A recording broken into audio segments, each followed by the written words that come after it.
When did you realize your parents were never going to change? I always told myself they'd change one day. That the fights, the guilt trips, the cold silences were just temporary storms.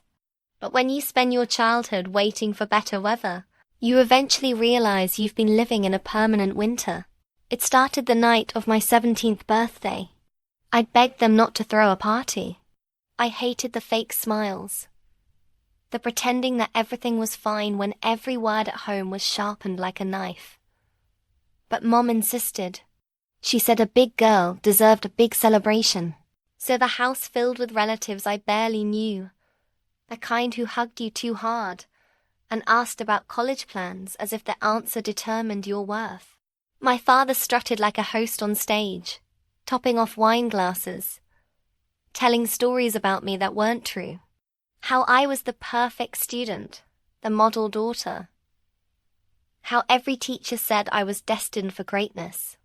I kept quiet, letting the lies hang in the air like perfume that everyone politely ignored. But then he brought up the scholarship letter. "She's too modest to tell you all," he announced, slapping my shoulder hard enough to sting. "But our girl just got offered a full ride. Stanford. Can you believe it?" The room erupted in applause. My aunt clapped like she'd just witnessed a miracle. My cousins whistled. Mom teared up on cue, dabbing her eyes with a napkin. Except it wasn't true. I hadn't been accepted anywhere yet. I froze, cake knife still in my hand, staring at the candles flickering like little alarms. "That's not exactly." Dad cut me off with a laugh. "She's just shy. Always has been." His arm tightened around my shoulders. "But she's going places. You can count on that." The room believed him. They always did. Later, when the guests left and the dishes were piled in the sink, I finally asked, "Why did you say that?" Dad didn't even look up from his glass. "Because it sounds better. Nobody wants to hear about failure. It's not failure, I just..." "Stop." His voice dropped low, heavy. "You embarrass me enough without correcting me in front of family. You understand?" Mum was drying plates with mechanical precision. She didn't turn around, but she added, "Your father only wants people to be proud of you. Why do you fight him on everything?" Something inside me cracked then, not from the lie itself, but from how normal it felt. How quickly they'd rewritten reality, expecting me to follow along. I went to bed that night staring at the ceiling, listening to the muffled clink of their wine glasses downstairs, the low hum of their laughter. That was when it hit me. I wasn't waiting for them to change. I was waiting for myself to stop hoping. The weeks that followed made it impossible to keep pretending. Mum accidentally read my journal, then confronted me about the pages filled with anger and loneliness. "Why do you always make us out to be monsters?" she hissed, waving the book like evidence in court. Dad found the half-finished college applications on my desk and shredded them.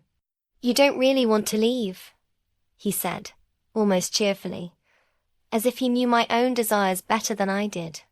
"You'd fall apart without us." And the arguments grew louder, sharper. "Why can't you just be grateful?" Mum shouted one night when I refused to skip a school trip she didn't approve of. "Grateful for what?" I shot back. "For living in a house where everything I feel is wrong." The silence afterward was worse than the yelling. Dad's jaw tightened. Mom's face went blank. They stared at me like I'd spoken a foreign language. From then on, it wasn't just arguments. It was control. My phone disappeared for days whenever I texted friends they didn't like. My allowance was suspended if I contradicted them. Even little things, what I wore, how I laughed, the music I listened to were criticized until I second-guessed every choice. Still, a part of me clung to hope. Maybe it was all stress. Maybe once I got into college, once I proved myself, they'd ease up. Then came the night I caught Mom in my room.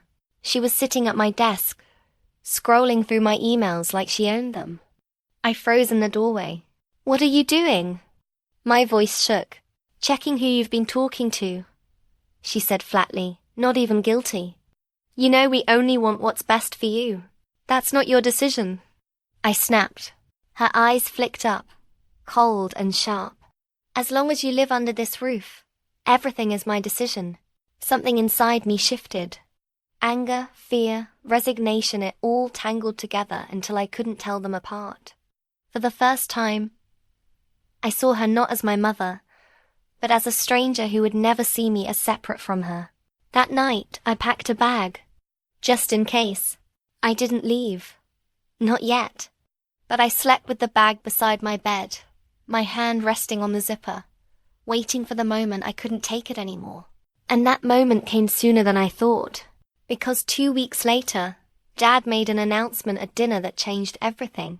He set down his fork, looked straight at me and said, "We've decided you won't be applying to any out-of-state schools. You'll stay here at community college, close to home, where we can keep an eye on you." I laughed, thinking it was a joke, but his face was stone.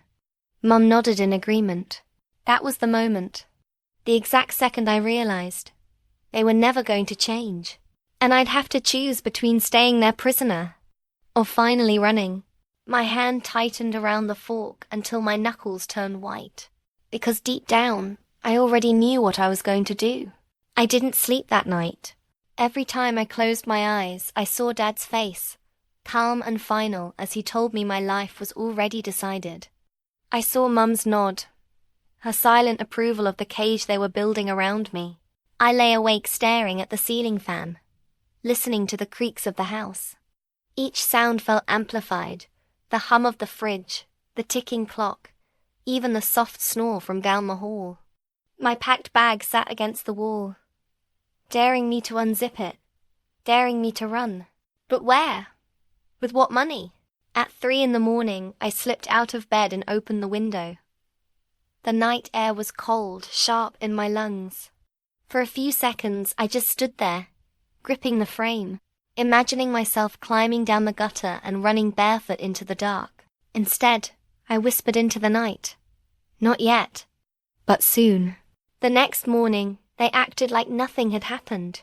Dad was cheerful, flipping pancakes like we were the perfect family. "College is expensive," he said between bites, "and the world out there is cruel. You'll thank us one day." Mom smiled faintly, sipping her coffee. "You'll see. We're protecting you." Protecting. That word made my skin crawl. At school, I felt like I was living 2 lives. My friends talked about acceptance letters and dorm shopping, freedom just months away. I nodded along, pretending my life was heading the same direction.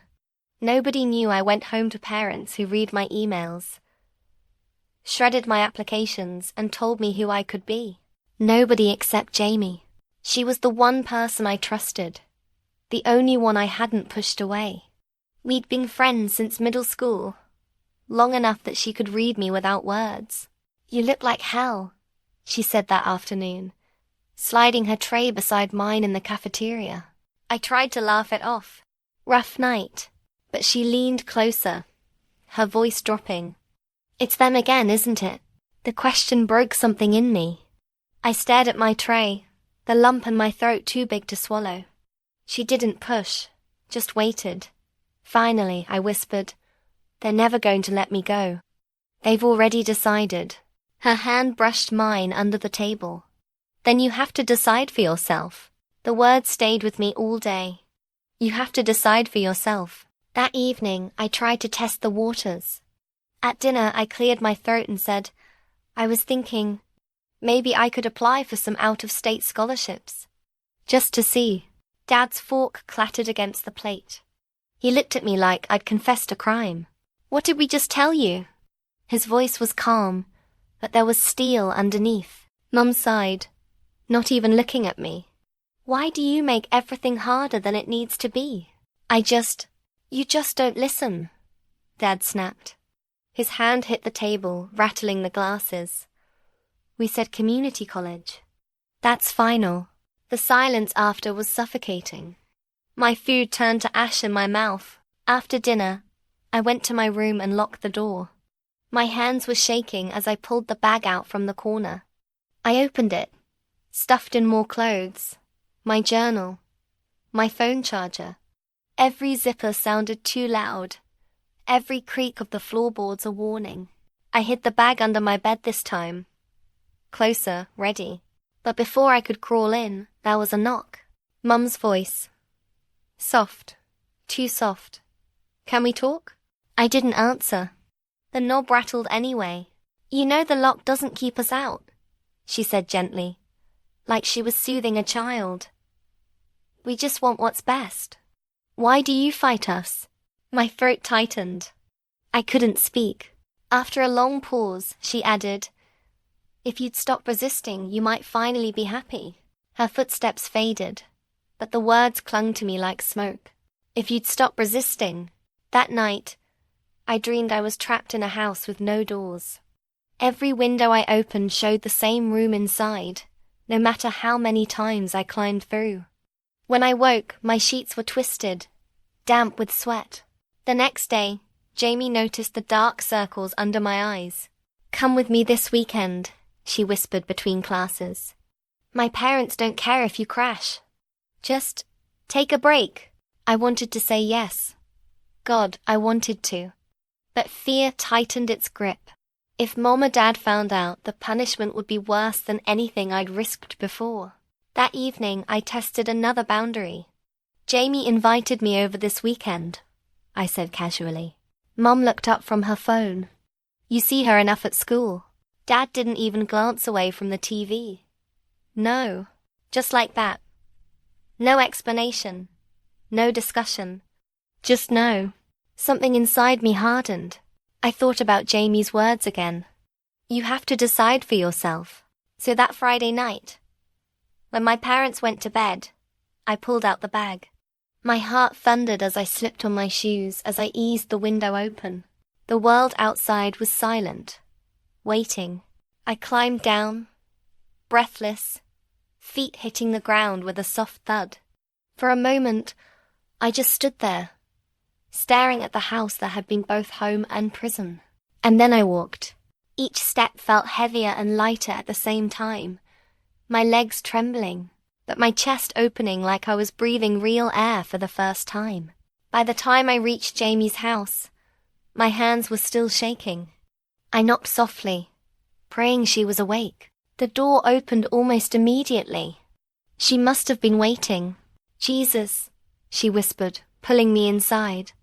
You actually did it. Her arms wrapped around me, and for the first time in months, I felt safe.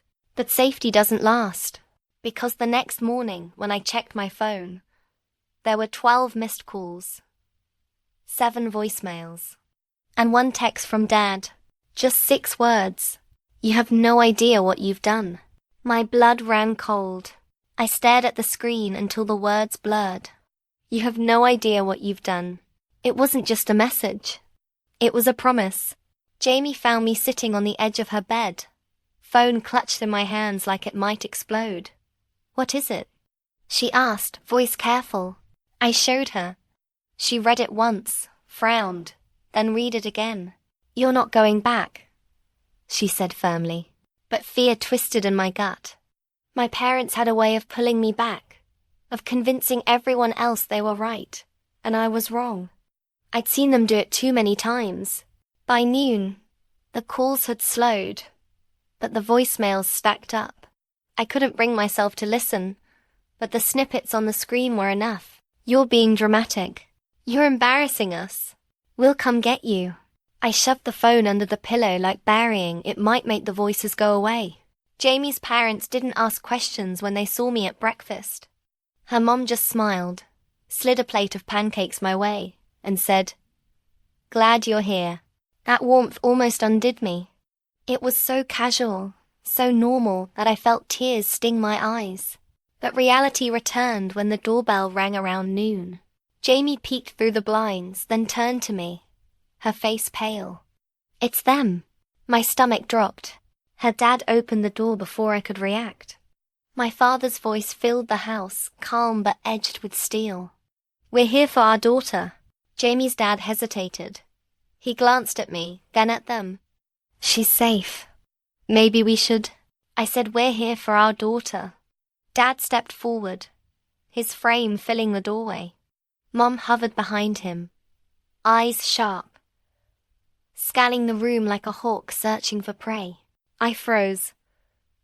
Every instinct screamed at me to run, but my legs wouldn't move. Jamie's mom stepped in. She doesn't want to go right now. Maybe you should give her some space. The silence stretched, tense as a pulled wire. Dad's jaw clenched. For a moment, I thought he might actually force his way in. Then he smiled. That smile he used on neighbors and teachers. The one that looked warm until you knew what lived underneath. Of course, we don't want to cause a scene. He looked past them, locking eyes with me. But you can't stay here forever. They left without another word. My knees buckled the second the door shut. Jamie caught me before I hit the floor. They'll come back, I whispered. And I was right. The next week was a battle of wills. They called my school, demanding to know if I was attending classes. They called Jamie's parents, insisting I was unstable, that I needed supervision. They even showed up at my job, smiling as they asked my manager if I'd been behaving. Everywhere I turned, they were there, painting themselves as the loving parents of a rebellious daughter. And it worked. Teachers pulled me aside, suggesting I talk things out. My manager frowned, muttering about family issues. Even Jamie's parents grew uneasy under the constant pressure. One night, Jamie's dad said what I'd been dreading. Maybe you should just go home and work it out. I wanted to scream. Work it out. As if this was a misunderstanding, not a life sentence. That night, I sat on the floor of Jamie's room, hugging my knees. Maybe they're right, I whispered. Maybe I can't escape them. Jamie crouched in front of me, gripping my hands. Don't you dare say that. You're not crazy. You're not wrong. They are. Her words lit something small but steady inside me. A spark. 2 days later, I found the courage to block their numbers. The silence after was terrifying and liberating all at once. But silence doesn't mean safety. Because the next morning, as I walked into school, I saw them. Mom stood by the office doors, arms folded, eyes locked on me. Dad was talking to the principal, his voice calm, his gestures measured, like he was explaining a problem with a defective product. I turned to leave, but Mom's hand shot out, gripping my wrist with iron strength. You're coming with us, she hissed. No. The word surprised even me. It came out firm, solid, like a wall slamming into place. Her nails dug deeper. You don't get to say no. Before I could answer, Jamie appeared at my side. Let her go. The hallway went silent. Students slowed, watching. Teachers glanced over, uneasy. Mum's face flickered, just for a second, before she plastered on her practiced smile. Of course, she said sweetly, releasing me. We only want what's best for her. But her eyes promised consequences. That night, I couldn't sleep again. Every shadow looked like her silhouette. Every sound like Dad's footsteps. Jamie lay awake too. They're not going to stop, she whispered. And deep down, I knew she was right. Because 2 days later, I came home from school to find my bag, the one I'd hidden under her bed, sitting on the porch. Unzipped, rummaged through. And on top of the pile was a note in my mother's handwriting. You always find you. My chest tightened, breath shallow. For the first time, I realized this wasn't just control. I stood frozen on Jamie's porch, staring at the note like it was a curse. We always find you. The words weren't just a threat. They were a promise that no matter where I ran, they'd follow. Jamie came outside when I didn't move. What's wrong? I handed her the paper. Her eyes widened. They were here? I nodded. My bag still lay open on the steps, clothes spilling out like entrails. They'd gone through everything, my journal, my sketches, even the emergency money Jamie had slipped me. Gone. They wanted you to see this, Jamie said, her voice tight. It's intimidation. And it worked. All night I jumped at every sound. Every creak of the house felt like them creeping back inside. I slept with my shoes on, clutching a flashlight like a weapon. By morning, my nerves were frayed raw. Jamie's parents were shaken too. We didn't sign up for this kind of drama, her dad muttered. Maybe it's better if... No, Jamie cut him off. She's not going back there. Her parents exchanged uneasy glances. I could see the cracks forming. They'd been kind, but kindness had limits, especially when my parents kept pressing on them like bruises.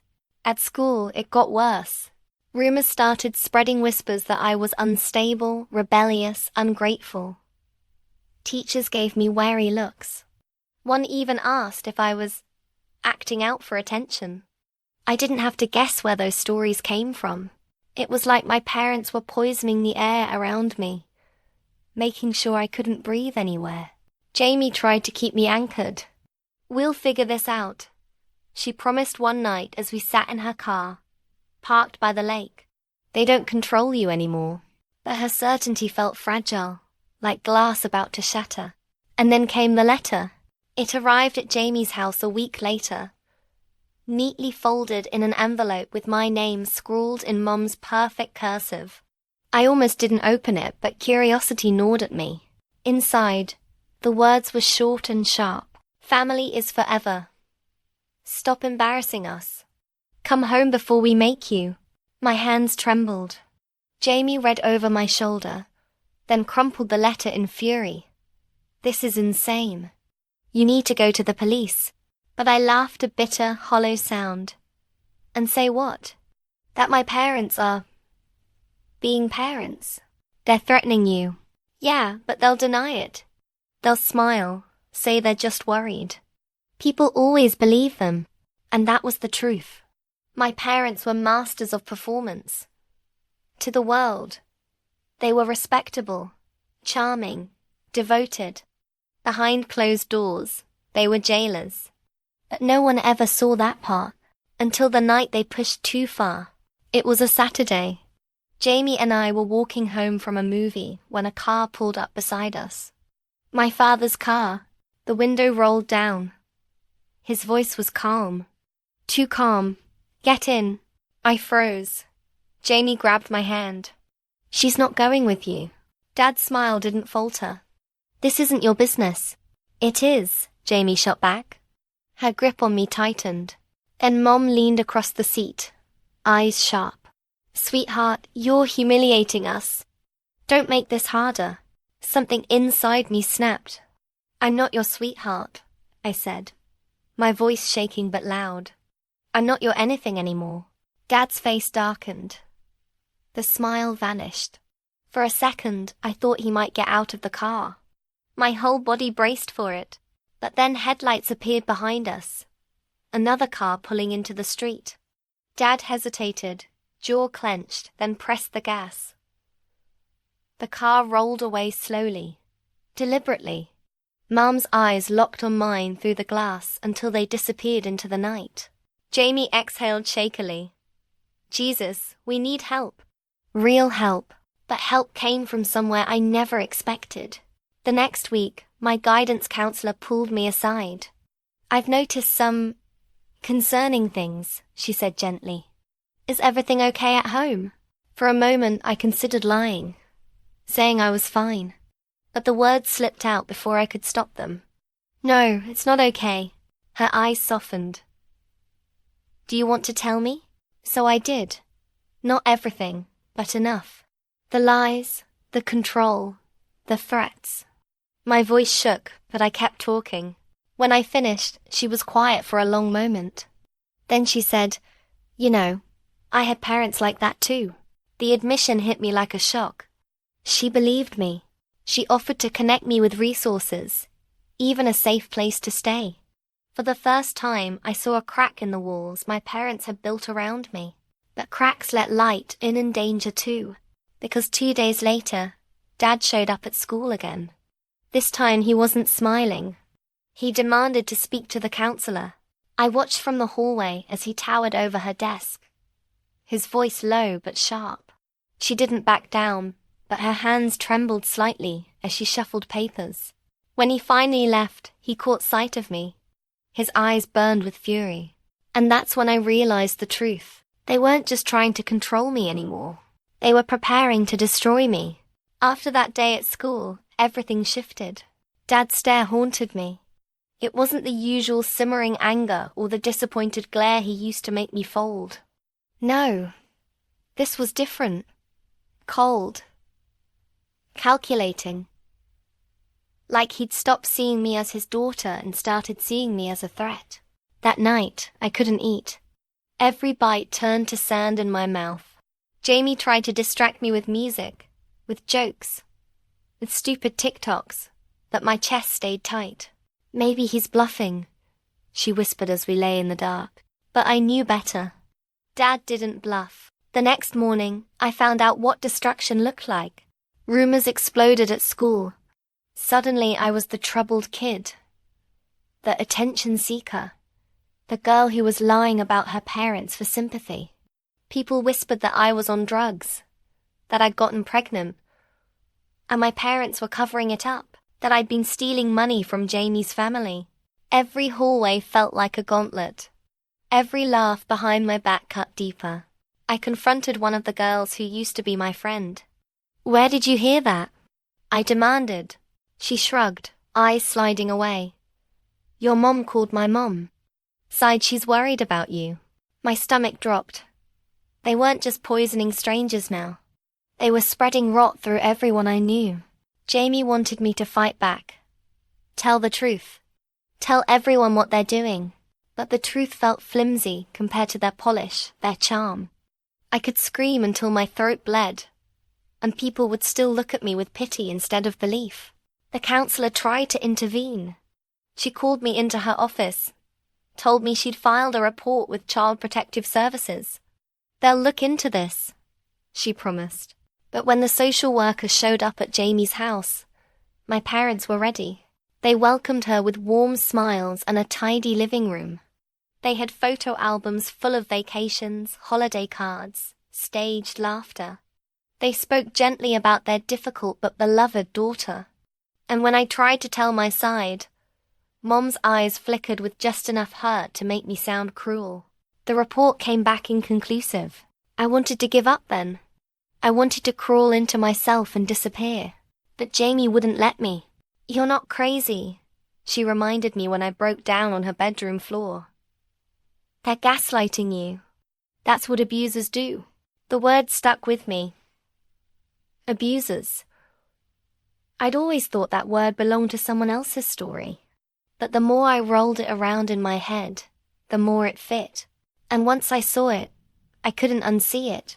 The cycle was so clear now. The lies, the control, the fake apologies, the punishments disguised as love. I wasn't imagining it. I wasn't the problem. But realizing it didn't make me safer, because the next escalation came fast. It was a Tuesday evening when Jamie drove me home from practice. We pulled into her driveway, headlights sweeping across the porch, and froze. My parents' car sat there, waiting. Jamie's grip on the wheel tightened. "Don't get out." Too late. The front door opened. My father stepped out, Mom close behind. "We need to talk," Dad said. His voice was calm, but his fists were clenched. Jamie's mom came to the door. "You can't just show up like this." "This is our daughter," Mum interrupted smoothly. "We have every right." I shrank into the seat, heart pounding. Jamie whispered, "Stay here. Don't move." Then she got out, standing between me and them. "She doesn't want to go with you," Jamie said, her voice shaking but steady. Dad took a step closer. "Move." "No." The standoff stretched in the cold night air. Then neighbors peeked out from their windows, curious. For once, eyes were on them, not just me. Dad's smile reappeared, brittle as glass. "We'll be back," he said softly. "You can't hide forever." They left without another word. But that night, Jamie and I both knew. They were running out of patience. 2 days later, it happened. I'd stayed late at school, avoiding the walk home. The parking lot was almost empty when I headed toward Jamie's car. That's when I saw him dead, leaning against his own car like he'd been waiting for hours. "Get in," he ordered. My throat went dry. No, his smile didn't reach his eyes. "You don't have a choice." He stepped forward, fast, his hand closing around my arm. I yanked back, panic surging, but his grip was iron. Then a voice cut through the night. "Hey!" The security guard, Mr. Alvarez, was crossing the lot, his flashlight beam sweeping across us. Dad let go instantly, plastering on his charm. "Just a misunderstanding," he said smoothly. "Teenagers, you know." But Alvarez didn't buy it. He stood between us until Jamie's car pulled up, headlights flooding the scene. I scrambled inside, shaking so hard I could barely shut the door. As we drove away, Jamie's knuckles were white on the wheel. "They're not stopping until they break you," she said. I stared out the window, my arms still burning where Dad had grabbed me.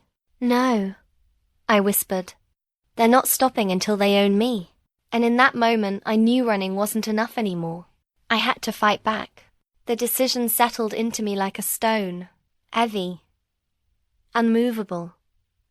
I couldn't just keep dodging them, couldn't keep hiding while they sharpened their knives behind closed doors. If I wanted my freedom, I have to take it. The first step was evidence. Jamie and I spent hours one night combing through everything: old texts, voicemails, notes. Most were vague enough that they could spin them into concern. But that one letter, the one that said "come home before we make you," that was different. Threats in black ink. We photographed it from every angle, saved it to multiple drives. "Start building your case," Jamie said, determination flickering in her eyes. "Paper trail. Proof. Make it undeniable." So I did. I recorded the late-night calls where Mom's voice dropped into that low hiss. "You'll regret this." I kept screenshots of Dad's messages, the ones where he warned I was ruining the family name. Each file felt like armor. Fragile maybe, but still armor. But even as we built our defenses, they pushed harder. One evening, Jamie's mom came upstairs, holding her phone. "They called me again," she said quietly. "They said, 'You've been stealing from us.'" My chest tightened. "That's not true." "I know." She placed a hand on my shoulder. "But they're trying to make us doubt you. Please be careful." It was a warning, but also a crack. I could feel her trust wavering, however slightly. The next blow came from school. The counselor who'd been on my side called me in, her face drawn. "They filed a complaint," she said softly. "They're claiming I'm influencing you against them. Administration is investigating."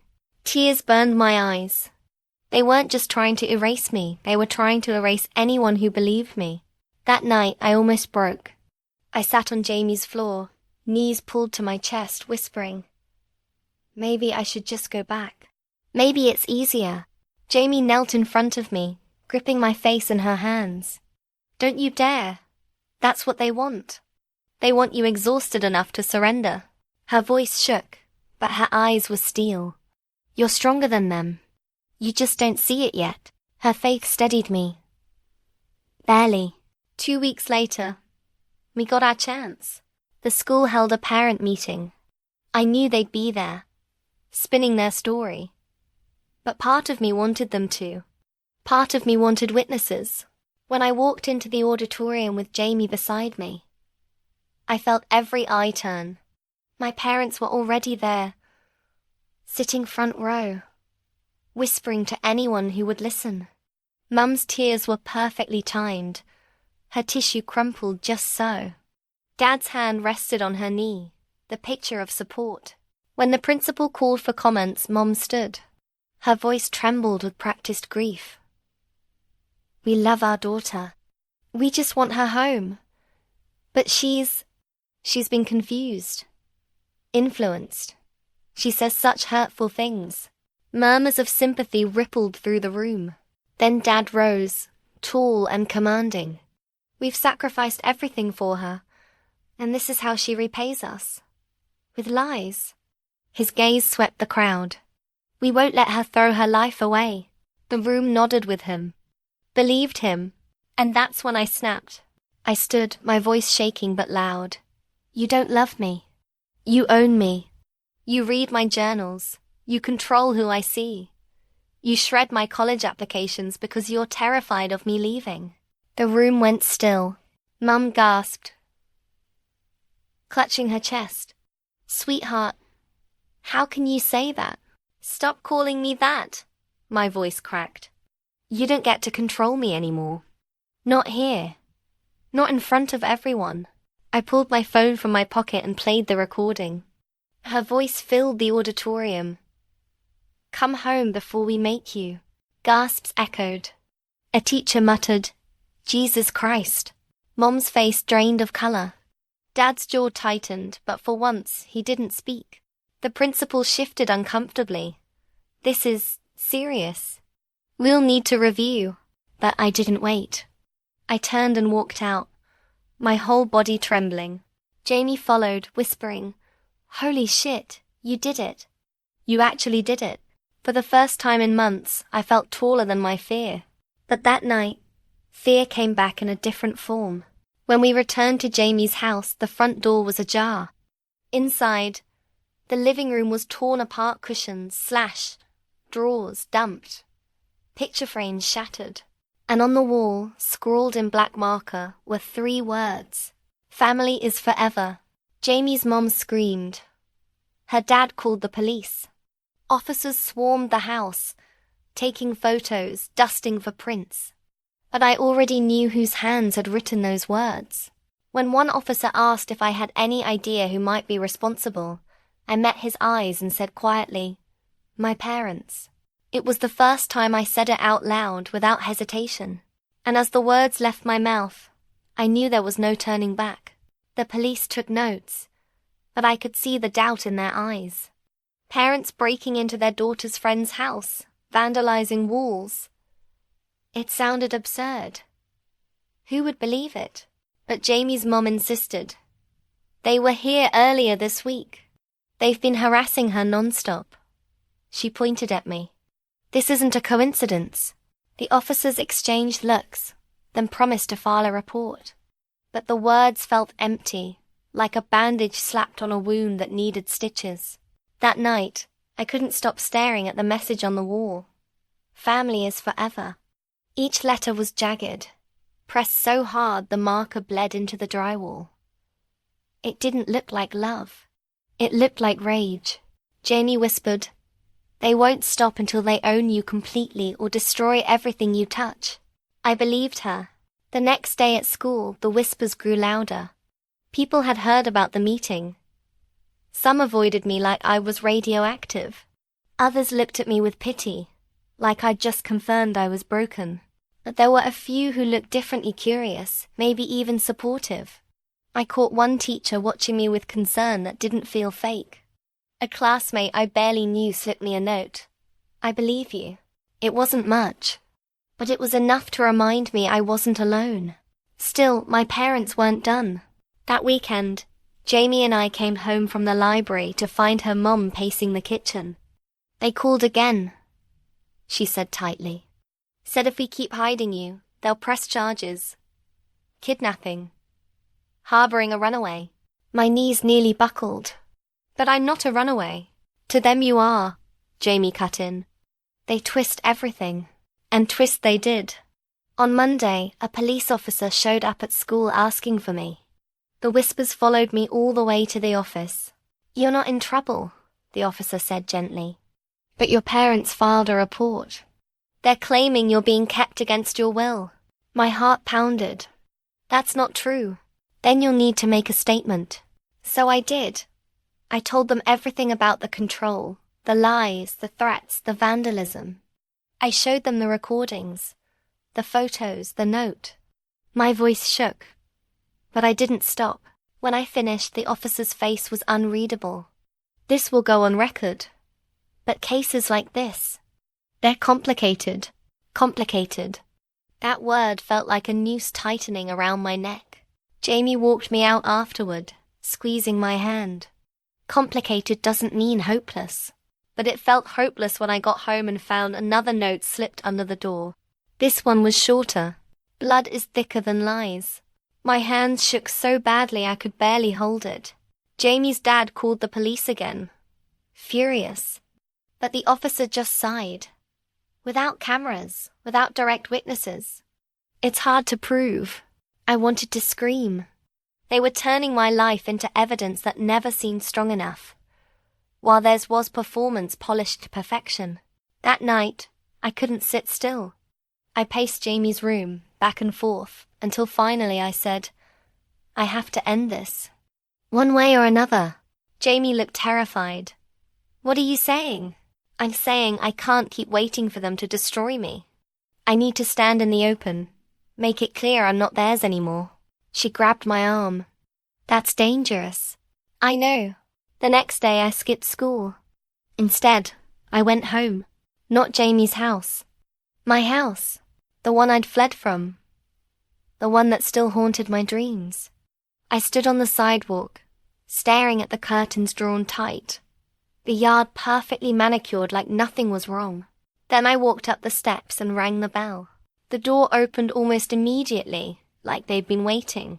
Mom's face lit up with a smile too wide. See? She came to her senses. Dad's eyes narrowed. About time. I stepped inside, my phone recording in my pocket. My heart was hammering, but my voice stayed steady. I didn't come back to stay, I said. I came to tell you I'm done. I'm not your prisoner. I'm not your possession. I'm not coming home. The smile froze on Mom's face. Dad's hand twitched at his side. You don't mean that, Mom whispered. I do. I met their eyes one by one. And the world's going to know who you really are. Dad stepped closer, towering over me. His voice was low, dangerous. If you walk out that door, you're dead to us. Something inside me broke and then rebuilt itself, stronger. Good, I said. I turned and walked out, their voices rising behind me, rage spilling into the air. But I didn't stop. Not this time. When I reached the street, I finally let out the breath I'd been holding. My whole body shook, adrenaline burning through me. And then my phone buzzed. A voicemail. From an unknown number. I pressed play. It was Dad's voice. Low. Seething. You think you're free. But you'll never be free from us. The message ended with silence. And I knew the fight wasn't over. I played that voicemail over and over, each time feeling the words carved deeper into me. You'll never be free from us. Jamie listened once, then snatched the phone out of my hand and slammed it onto the desk. This has to stop. We're taking this to the police again. With the recording, they can't ignore it. But I wasn't so sure. The system had already failed me once. Still, I followed her to the station. The officer on duty listened, frowning, and finally said, This is enough for a restraining order. It won't solve everything, but it's a start. A restraining order. The words felt flimsy, but also like a weapon I'd never had before. The paperwork was filed. A court date was set. My parents would be served. And for the first time, I felt like maybe, just maybe something was shifting. Except they found out before the papers were even in their hands. That night, my phone lit up with blocked calls, one after another. I didn't answer, but the voicemails poured in. Mum's voice, sweet but sharp. You don't know what you're doing. Dad's darker. You'll regret this. Everyone will regret this. Jamie unplugged the phone, tossed it in a drawer. Let them scream into the void, she said. You don't owe them your ears. But I couldn't sleep. Every creak of the house felt like footsteps. Every shadow looked like them. 2 days later, the papers were served. I wasn't there to see it, but Jamie's mom told me the officer who delivered them said Dad's face went red. His fists clenched. Mum tried to play it off with tears and questions, but the damage was done. They'd been exposed. That weekend, the court hearing took place. I sat in the front row, heart hammering as my parents entered the room. They looked perfect, Mom in her pressed blouse, Dad in his suit. To anyone else, they looked like grieving parents fighting for their troubled daughter. But I had the recordings, the letters, the vandalism photos. When the judge asked if I had anything to present, my voice shook as I pressed play on the voicemail. Dad's voice filled the courtroom, venom dripping from every syllable. "You'll never be free from us." The room went still. Mum's tears came instantly. That's not him. He was upset, he didn't mean. But the judge wasn't swayed. "I'm granting the restraining order." Effective immediately. The gavel fell. For the first time in my life, I watched them lose. When I walked out of that courthouse, the air felt different. Lighter. Like a weight I'd carried for 17 years had loosened its grip. Jamie grinned at me. "You did it. You finally did it." But freedom wasn't clean. Because restraining orders are just paper. And paper doesn't erase fear. The following weeks were a blur. I stayed with Jamie's family officially now. The court acknowledging that home wasn't safe. CPS opened a case. My counselor checked in daily, but nights were still the hardest. I'd wake up certain I heard the creak of floorboards, the whisper of my name. Sometimes I dreamed of them standing at the foot of my bed, smiling with those empty eyes. And one night it wasn't a dream. I woke to tapping on the window. Soft, deliberate. I froze, heart in my throat. Slowly I sat up, peering through the darkness. A silhouette stood outside, tall, broad-shouldered, familiar. "Dad." I scrambled back, fumbling for my phone. My fingers shook so badly I could barely dial. By the time the police arrived, the window was empty. Just footprints in the dirt outside. They searched, but he was gone. The officer sighed. "Technically, this is a violation. But without catching him here, it's your word against his." My stomach twisted. Even with the order, even with the law on my side, he still slipped through the cracks. But that night, as I sat awake with Jamie's hand gripping mine, I realized something. Fear hadn't broken me yet. And it never would. I couldn't control if they showed up. Couldn't control their rage or their obsession. But I could control me. My voice. My choices. My future. The next morning, I called the university I'd been too scared to apply to. I explained everything: late deadlines, chaos at home. And for the first time, I asked for help without shame. The admissions officer listened, then said softly, "Send us your application. We'll see what we can do." It wasn't a guarantee, but it was a door. One they hadn't locked. Weeks turned into months. Court cases dragged on. Rumors at school eventually died, replaced by new scandals. My parents tried, again and again, to claw their way back into my life. But each time, the paper shield of the order held, however thin. And when the acceptance letter finally came in the mail, when I held it in my shaking hands, tears blurring the words, I knew. I wasn't theirs anymore. I was mine. But the scar remained, because no matter how far I ran, part of me would always hear Dad's voice in the dark, whispering like a curse. "You'll never be free from us." And maybe, in a way, he was right, because surviving them had changed me forever. That was the day I stopped waiting for my parents to change, and started changing myself.